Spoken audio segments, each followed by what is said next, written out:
સંપર્ક સાધવા માંગો છો તે હાલમાં બંધ છે।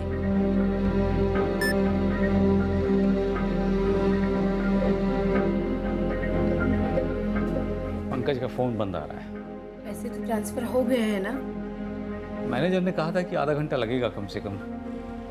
1:15 तो चेक जमा किया था, अब तो 2 बज रहे हैं।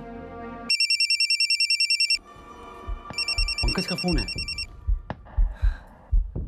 हेलो। पैसे ट्रांसफर किए? हाँ देखिए, मेरे एफडी में 7 लाख रुपए थे, वो मैंने ट्रांसफर कर दिए हैं। तो फिर 70% पंकज लौटाएं आपको? अरे नहीं, मेरे पास और पैसे नहीं हैं। पंकज ने 10 लाख के लिए कहा था, और जुगाड़ करो। कल तक का टाइम दे रही हूं। हम चेक करें, पैसे आ जाएंगे अकाउंट में तो पंकज को छोड़ देंगे। और हाँ, एक और बात, पुलिस स्टेशन जाने की सोचना भी मत, वरना क्या हो सकता है ये तो तुम जानते ही हो। देखिए, मैं अभी तक तो गया नहीं, आगे भी नहीं जाऊंगा, लेकिन मेरे बेटे को सही सलामत रखिएगा प्लीज। पंकज से कोई खास प्यार नहीं है हमें, 10 लाख मिलते ही सही सलामत छोड़ देंगे। बोल रहा है 7 लाख ट्रांसफर किए। गोली तो नहीं दे रहा? चेक करना पड़ेगा पंकज के अकाउंट में पैसे आए हैं या नहीं। तू रहे यहाँ, हम दोनों एटीएम में चेक करके आते हैं, फिर सोचेंगे कि क्या करना चाहिए क्या नहीं।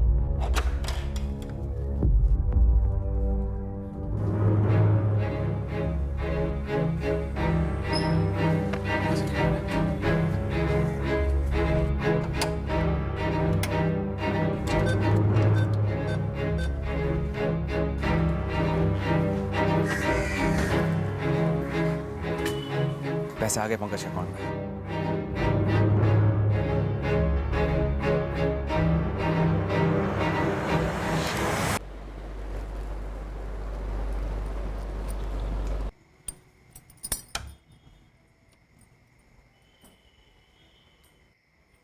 पापा, फोन लगा क्या पंकज का? पूरी रात हम में से कोई सोया नहीं था। मन ही मन मुझे लग रहा था, पता था कि जो भी हो रहा था पंकज ने खुद ही अपने सर मोल लिया है। जरूर जानबूझकर इस जाल में खुद चलकर फंसा है। हमारा बेटा था, हमें वापस चाहिए था। हमें लगा कि अगले दिन वो लोग बैंक से पैसे निकलवाएंगे और हमारे पंकज को छोड़ देंगे। આપ જે નંબરનો સંપર્ક સાધવા માંગો છો તે હાલમાં બંધ છે। अब तो 5 बज गए हैं, पूरा दिन था उनके पास पैसे निकालने के लिए। तो करें तो क्या करें, कुछ समझ में नहीं आ रहा है। पापा, पुलिस के पास जाए क्या? बेटा, उस लड़की ने कहा था हम पे नजर रखे हुए है। हम पुलिस में गए तो पंकज की जान ले लेंगे वो लोग। पर ऐसे कब तक इंतजार करेंगे हम? मैं क्या बताऊं, मेरी तो कुछ समझ में नहीं आ रहा है।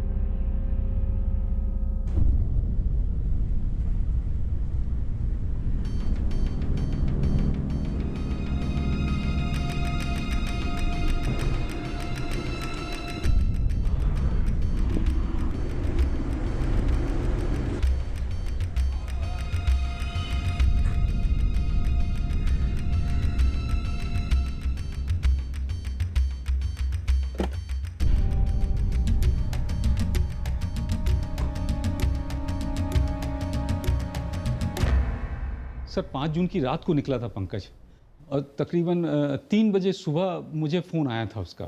और पंकज ने आपको कॉल करके ये कहा था कि पुलिस ने उसे ड्रग्स के साथ पकड़ लिया है? हाँ, पर दूसरे दिन उस औरत ने फ़ोन करके बताया कि उसे किडनैप किया है। फिर मैंने 7 लाख रुपए ट्रांसफ़र भी किए। 6 तारीख को आखिरी बार बात हुई थी, उसके बाद से फ़ोन बंद ही आ रहा है उसका। 5 जून की रात को लड़की का फ़ोन आया और आपका बेटा घर से निकला? हाँ सर, लेकिन हमें नहीं मालूम उसे किसका फ़ोन आया था। पंकज की पत्नी, उसे पता है? नहीं पता सर, डिनर के बाद तो हम सब सोने की तैयारी कर रहे थे जब पंकज को कॉल आया। हाय, क्या हाल है? मैं तो ठीक हूँ। कहाँ? अभी? ठीक है, आ जाता हूँ, 20 मिनट में आता हूँ। सी यू। कहाँ जा रहे हो? कुछ अर्जेंट काम है, आने में लेट हो गया। हो सकता है कल सुबह तक आऊँ। इतनी रात को कौन सा अर्जेंट काम है कुछ। तुम पूजा का ध्यान रखना। और बता के तो जाओ कहाँ जा रहे हो। बाद में बताता हूँ ना। चलो बाय। पंकज, कोई आइडिया नहीं कि कॉल किसने किया था? कुछ बोला नहीं मुझे। पंकज का ऐसा कोई दोस्त जो उस लड़की के बारे में कुछ बता सके? नहीं, उसके दोस्तों का हमें कुछ ज्यादा पता नहीं।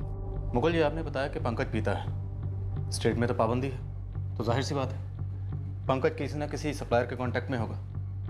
और आपने ये भी कहा था कि वो ड्रग्स लेता है। वो तो बहुत पुरानी बात है। क्या वो अब भी? कहीं ऐसा तो नहीं कि ये सब कुछ रचा रचाया खेल पंकज का ही हो?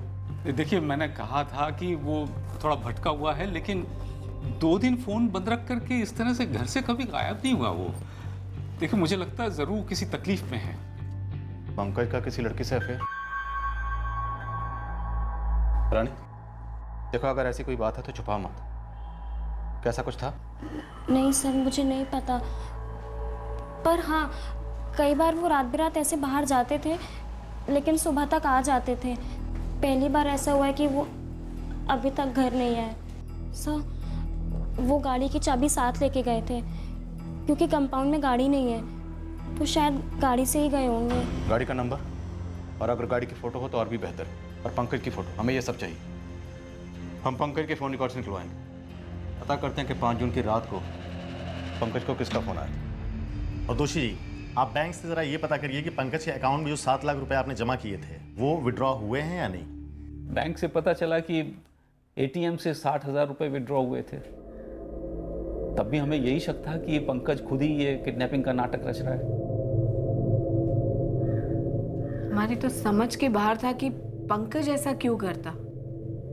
हाँ, क्योंकि हमारी बहू रानी को तो उस नीलिमा के बारे में कुछ भी नहीं पता था, और हम में से भी किसी को नीलिमा के बारे में कुछ नहीं पता था। ये भी नहीं कि पंकज झूठे नाम से, झूठी पहचान से उसके साथ, नीलिमा के साथ उसका कुछ चल रहा है। ये जो भी हो रहा था सब गोपाल की वजह से हो रहा था। गोपाल को तो लगता है कि पंकज की जगह वो हो सकता था। बाल बाल बचा। बचा? मुझसे बचा? गोपाल की वजह से मुझे पंकज दोषी की तरफ मुझे देखना पड़ा। गोपाल के साथ अच्छी लाइफ इमेजिन कर रही थी मैं, सुधरी हुई, कोई गलत काम नहीं कर रही थी, सब कुछ नॉर्मल था। ऐसी लाइफ जीना चाहती थी मैं गोपाल के साथ। मैं भी तुम्हें बहुत मिस करता हूँ नीलिमा। मैं बस वेट कर रहा हूँ कि कब लंबा वीकेंड आए और मैं अहमदाबाद की फ़्लाइट लेकर तुम्हारे पास आ जाऊँ। तुम एक काम क्यों नहीं करती? तुम मेरे साथ बेंगलुरु क्यों नहीं शिफ्ट हो जाती? सच में? As in live in relationship? हाँ, अगर तुम्हें कोई प्रॉब्लम नहीं हो तो लिव इन से शुरू करते हैं, फिर आगे बढ़ सकते हैं। गोपाल ने अपनी पूरी फैमिली से मिलवाया, भाई भाभी माँ बाप भी। मुझे भी वो लोग अच्छे लगे, उन्हें मैं भी बहुत पसंद आई। सब कुछ अच्छा चल रहा था। वो 8 महीने जो मैंने गोपाल के साथ बिताए वो किसी शादी से कम नहीं थे। मैंने अपना दिल, दिमाग और फिजिकली भी सब कुछ लगा दिया रिलेशनशिप में। गोपाल भी इस कदर इन्वॉल्व हो गया मेरे साथ कि शादी के लिए उसी ने प्रपोज किया। अरे आज जल्दी आ गए तुम? हाँ, आज जल्दी फ्री हो गया। क्यों? आज तुम्हारा बॉस तुम पे मेहरबान हो गया क्या? तो क्या कहती हो? थी। कौन नहीं होता? जो महात्मा टाइप होते हैं ना, उन्हें भी ज़बरदस्त गरज होती है कि कोई उन्हें महात्मा कहे, उनके बलिदान की वाह वाह करे। और मैं ठहरी नॉर्मल साधारण लड़की। मैंने कभी भी अपने साथ, ना ही अपने स्वार्थ के साथ, कोई चीटिंग नहीं की। पर तुम्हें लगता है गोपाल ने तुम्हारे साथ चीटिंग की? हाँ, की उसने चीटिंग। उसने मेरे साथ फिजिकल, मेंटल, इमोशनल रिश्ता जोड़ा। पूरे 8 महीने साथ में रहा मेरे। उसके बाद और क्या जानना चाहता था वो? शादी करने वाला था वो। फिर 1 सेकंड में सब बदल गया। हाय, आ गए तुम? लाओ मुझे बैठ दो।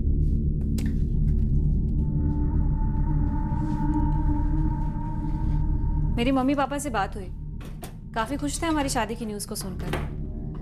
पूछ रहे थे कि कब आकर तुम्हारे पेरेंट्स के साथ फॉर्मेलिटीज पूरी करनी है। तुम्हारी कोई डेट की बात हुई क्या?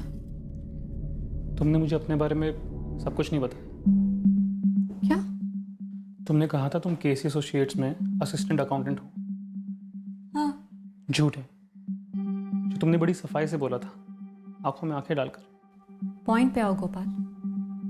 गोल गोल बातें सिर्फ टाइम वेस्ट करती हैं। और झूठ बोलने से पूरी ज़िंदगी वेस्ट होती नहीं नीलिमा। मैं ललित से मिला था।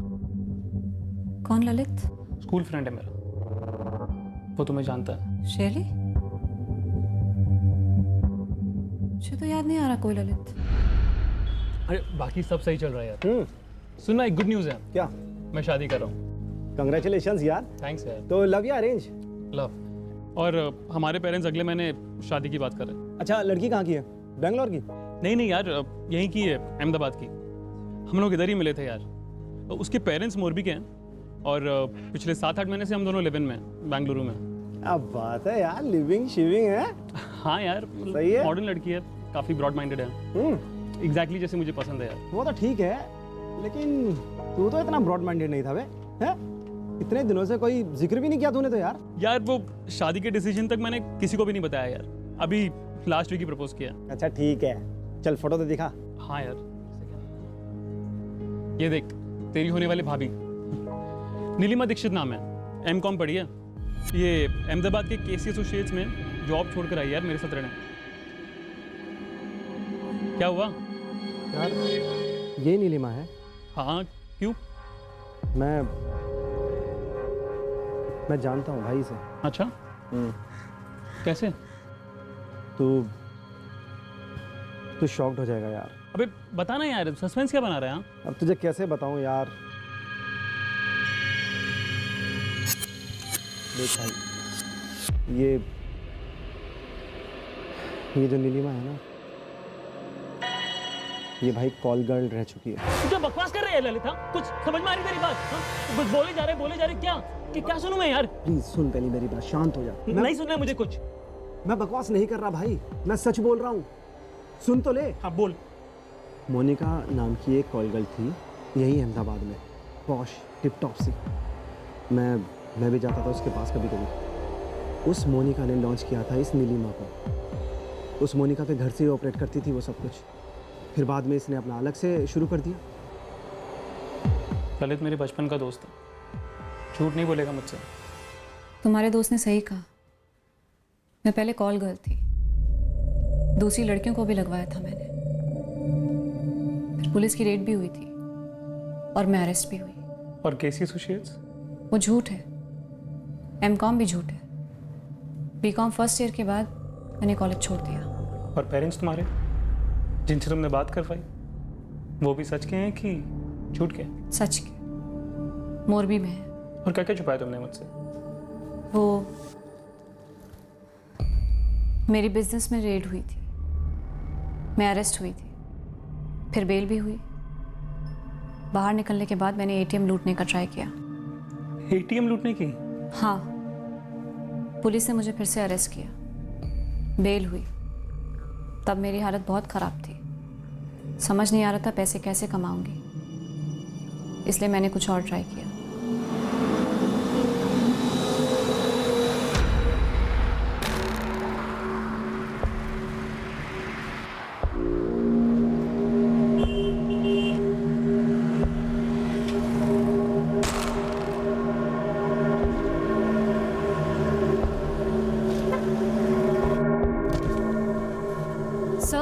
मुझे अहमदाबाद के लिए लिफ्ट चाहिए, मेरी बस छूट गई है, अर्जेंट है।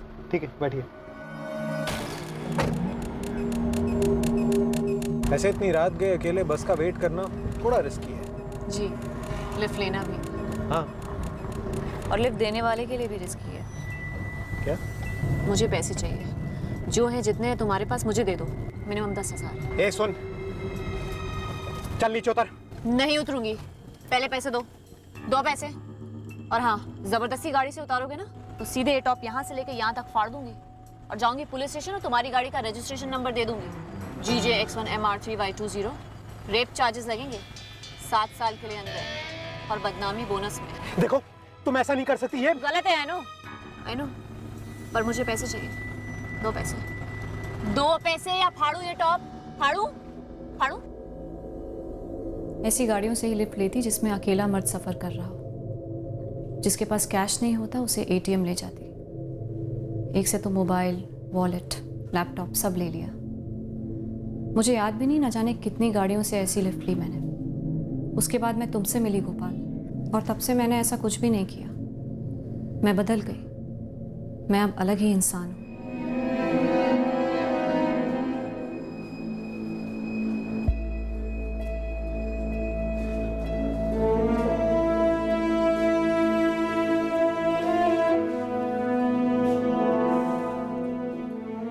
मैं किसी की भी कसम खाने को तैयार हूँ गोपाल। मैं अब वो पहले वाली नीलिमा नहीं रही। नीलिमा, तुम अपने बैग्स पैक करो और जाओ यहाँ से। पिछले 8 महीनों में मैंने तुम्हें कभी कोई शिकायत का मौका नहीं दिया। हाँ, मुझे पहले बता देना चाहिए था अपनी लाइफ के बारे में, पर अब का बोलो, नॉर्मल हूँ कि नहीं सबकी तरह? तुमने मुझे झूठ बोला। लेकिन मैंने सच भी तो बोला, एक्स्ट्रा सच बोला। ATM लूटना, हाईवे एक्टिविटी, सबके बारे में बताया। जिसकी ज़रूरत नहीं थी वो भी बताया। मैं तुमसे शादी नहीं कर सकता नीलिमा। मैं अंधेरे में था, या बोलो अंधेरे में रखा गया था, लेकिन अब मैं तुम्हारे साथ लाइफ बिताने के बारे में सोच भी नहीं सकता। जो 8 महीने हमने साथ में बिताए हैं, पूरी लाइफ वैसी ही होगी, बल्कि उससे कई गुना बेहतर होगी। मैं तुम्हारे साथ एक और मिनट, एक और सेकंड भी नहीं रहना चाहता। तुम बस निकलो यहाँ से। गुस्से में हो तुम? थोड़ा ठंडे दिमाग से सोचोगे प्लीज? पूरी फ्लाइट आराम से सोचता हुआ आया, डिसाइड कर लिया मैंने। मुझे एक चांस तो मिलना चाहिए गोपाल। No chance. तुम बस निकलो, अभी निकलो यहाँ से।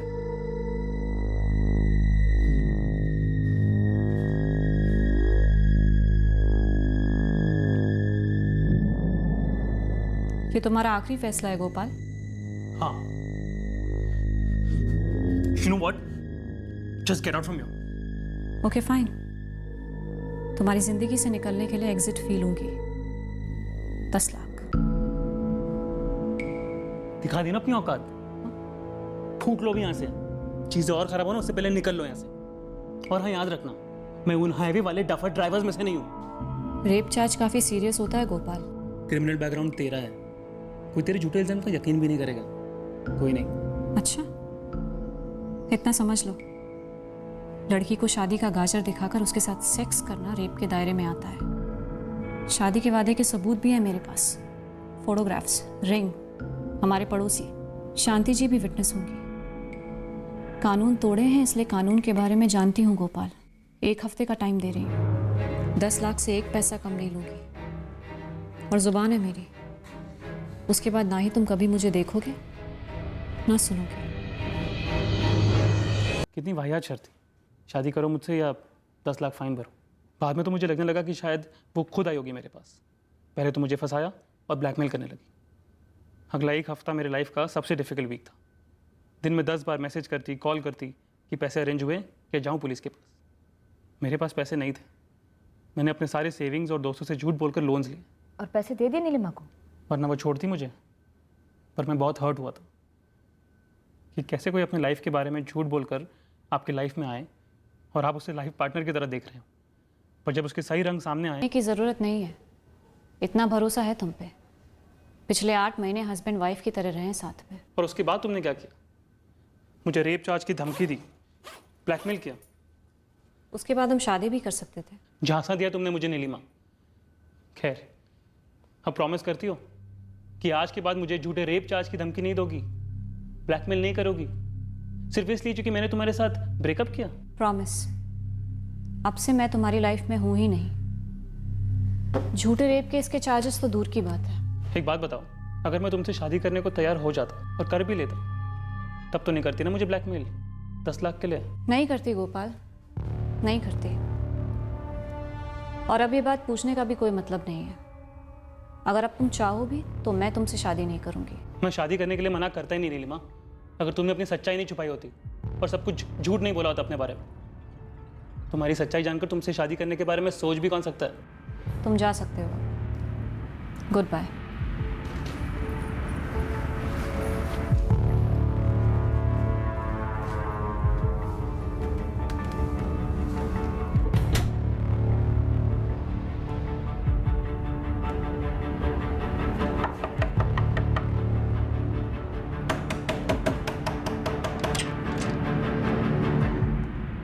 जी नीलिमा, साथ चलो हमारे।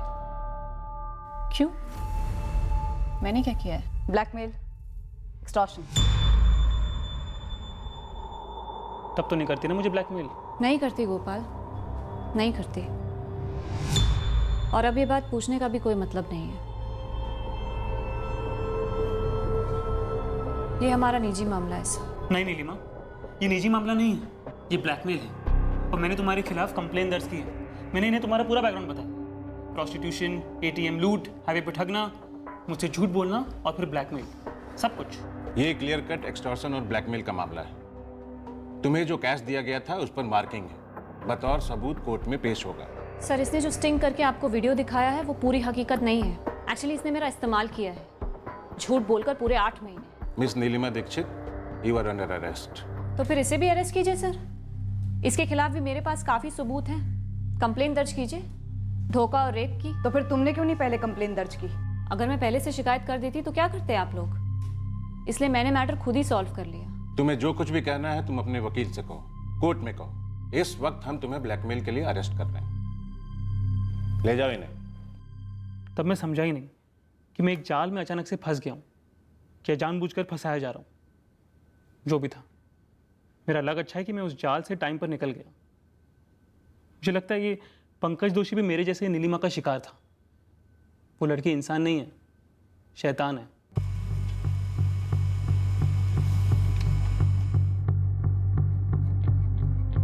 दो और ATM पर इस बंदे को देखा गया है सर, कैश विड्रॉ करते हुए। पंकज का डेबिट कार्ड यूज कर रहा है सर ये।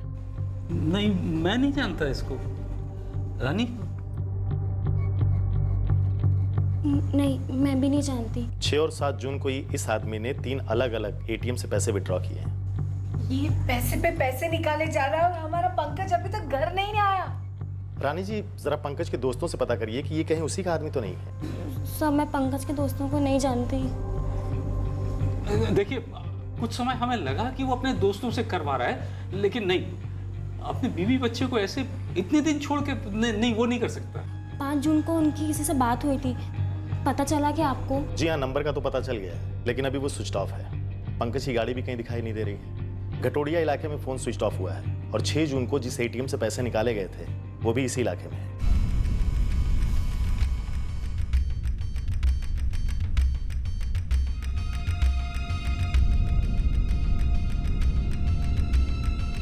कंज्यूमर फॉर्म से नीलिमा दीक्षित का एड्रेस मिला है, जो कि मोरबी का है, लेकिन उसके फॉर्म पे उसका कोई अल्टरनेट नंबर नहीं है। उसका एक बार एड्रेस चेक करके मुझे कॉल बैक करो, उससे ये कंफर्म हो जाएगा कि ये एड्रेस सही है या फिर ये नंबर ही जाली है। ठीक है कैलाश, मुझे एड्रेस और सारी डिटेल्स भिजवा दीजिए, मैं भी चेक करता हूँ। सर, ये नीलिमा के कॉल रिकॉर्ड में भी शो हो रहा है कि नीलिमा और पंकज एक दूसरे के टच में थे लगभग 3 महीनों से।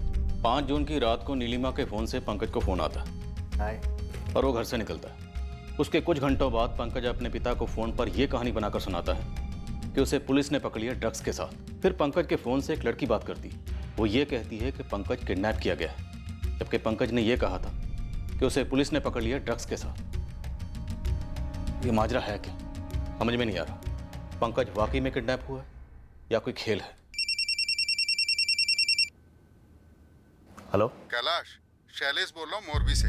ये जो तुमने नंबर दिया था ये भी सही है और एड्रेस भी, लेकिन लड़की नीलिमा तो घर पे नहीं है, पर उसके पिता हैं बलदेव दीक्षित। जरा उनसे बात करवाइए। ये लीजिए बात।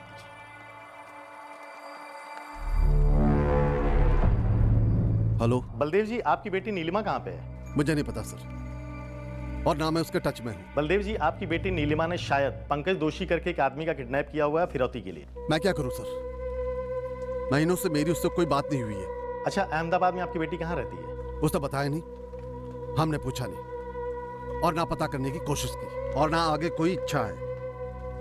आप पुलिस वाले एक बात ध्यान से समझ लें, नीलिमा से हमारा अब कोई ताल्लुक नहीं है, कोई रिश्ता नहीं, कुछ नहीं है वो। इसलिए आप हमें उसके लिए परेशान ना करें।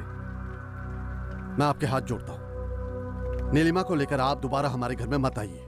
फोटोग्राफ और डिटेल सारे थानों में सर्कुलेट करवा दो। जिस तरह से बाप बोल रहा है शायद पहले भी कुछ हुआ हो सकता है, कुछ हिस्ट्री रही हो इस नीलिमा की। सर, खबरियों को भी लगा देता हूँ, किसी को कुछ तो पता होगा इसलिए।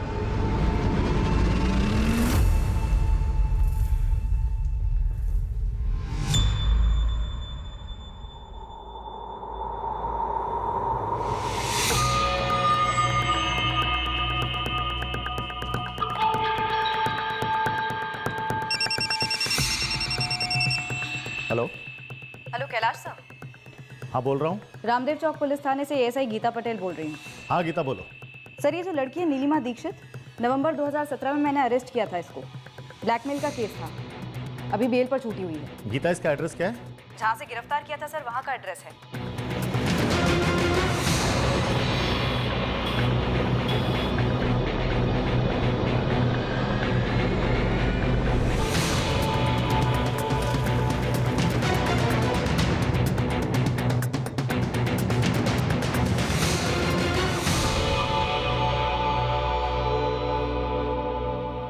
पड़ोसी से बात करते।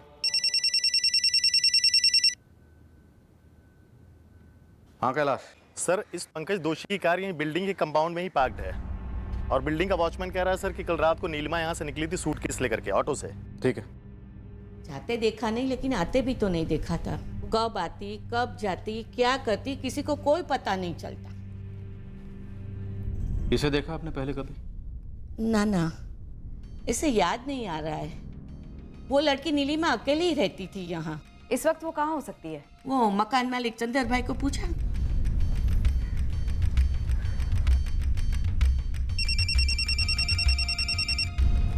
हेलो। हमें आपसे बात करनी है, तुरंत पुलिस स्टेशन पहुंचिए। ठीक से पता किया ना सुरेश? डबल चेक किया? Thank you Suresh. सर परसों सुबह यानी 7 जून की सुबह को हिम्मतनगर पुलिस को एक लाश मिली थी।